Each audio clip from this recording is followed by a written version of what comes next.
पण या निवडणुकीमध्ये जसं लोकसभेमध्ये महायुतीला प्रचंड यश मिळालं, विधानसभेत देखील लँडस्लाईड मॅन्डेट मिळालं, तसंच या नगरपरिषदा, नगरपालिका आणि नगरपंचायतीमध्ये देखील अतिशय दैदिप्यमान असं यश या आपल्या नगरपालिका आणि नगरपंचायतीच्या निवडणुकांमध्ये, स्थानिक स्वराज्य संस्थांमध्ये मिळालं. असंच यश येणाऱ्या पुढच्या महापालिका निवडणुकांमध्ये देखील महायुतीला मिळेल अशा प्रकारचे एक संकेत या निवडणुकीमध्ये मिळालेला आहे. मी या निवडणुकीमध्ये पाहिलं की भारतीय जनता पक्षाने सेंचुरी मारली आहे आणि शिवसेनेने हाफ सेंचुरी क्रॉस केलेली आहे आणि शिवसेनेचा स्ट्राईक रेट देखील अतिशय चांगला आहे. कमी जागा लढवून जास्तीचा जागा या ठिकाणी नगराध्यक्षपदाच्या आणि नगरसेवकपदाच्या जिंकलेल्या आहेत आणि त्याबरोबर महाविकास आघाडी च्या एकूण सगळ्या जागांची बेरीज धरली तरीसुद्धा ती शिवसेनेच्या बेरजेपेक्षा कमी आहे.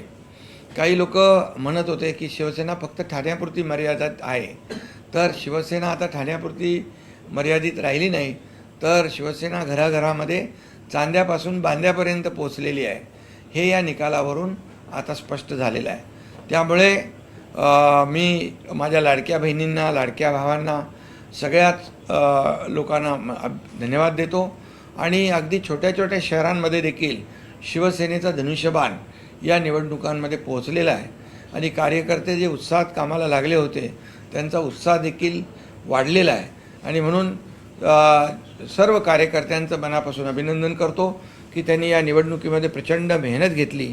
आमच्या सर्व लोकप्रतिनिधींचं, नेत्यांचं, सर्व मंत्री असतील, खासदार, आमदार, पदाधिकारी या सगळ्यांना मनापासून धन्यवाद देतो की शिवसेना आणि धनुष्यबाण अगदी घराघरामध्ये पोहोचवण्याचं काम या छोट्या नगरपालिका, नगरपंचायतीच्या निवडणुकांमध्ये आमच्या कार्यकर्त्यांनी केलं आहे. त्याबद्दल मनापासून मी त्यांचं अभिनंदन करतो. त्याचबरोबर मुख्यमंत्री देवेंद्र फडणवीसजी यांचंही मनापासून अभिनंदन करतो की भारतीय जनता पक्षाला देखील या निवडणुकीमध्ये चांगलं यश मिळालेलं आहे आणि नंबर 1चा पक्ष म्हणून त्यांना यश मिळालं आहे आणि शिवसेना देखील या निवडणुकीमध्ये नंबर 2 च्या पक्षाच्या रूपाने या ठिकाणी महाराष्ट्रामध्ये समोर आली आहे आणि शिवसेना दिलेला शब्द पाळते. शिवसेना सर्वसामान्यांच्या अडचणी सोडवते. जसं लोकसभेमध्ये देखील स्ट्राईक रेट, विधानसभेत देखील शिवसेनेचा स्ट्राईक रेट चांगला होता, तसाच आता या निवडणुकांमध्ये देखील शिवसेनेचा स्ट्राईक रेट एकदम कडक राहिलेला आहे, चढा राहिलेला आहे. हाच स्ट्राईक रेट येणाऱ्या पुढच्या महापालिकेच्या निवडणुकांमध्ये देखील महायुतीचा राहील असा विश्वास या ठिकाणी व्यक्त करतो.